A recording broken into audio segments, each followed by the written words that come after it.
Hi everyone, welcome back to another tutorial from Apps Techademy. Today in this video we will be learning how to get verified on Uber.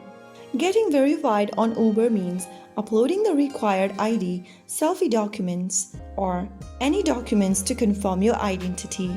This will help unlock more features and in some cases enables you to use more payment methods or access special services. So the first thing to do is to launch the Uber Ride application on your device and log in. Once you're logged into the homepage of Uber, go ahead and click on Account at the bottom right corner. Inside the Accounts tab, click on Settings. Under Settings, click on your name at the top, and once you do that, you'll be taken to this homepage of your account where you need to find the Get Verified option. Click on the Verify ID button and then you can verify your identity by choosing the ID method.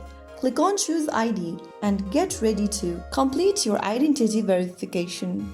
Now select Identity Verification option and get ready to upload a government-issued ID, which can be a passport, driver's license, national ID, etc. Also get ready to take a selfie or use facial recognition matching your face to the ID. Follow the on-screen instructions and take a selfie if needed and wait for the confirmation. Once your account has been verified, your account will show a verified badge or indicator. So that is how you will be able to get verified on Uber. If you found the video helpful, don't forget to like, share and subscribe to our channel. I will be back again in the next episode. Thank you for watching.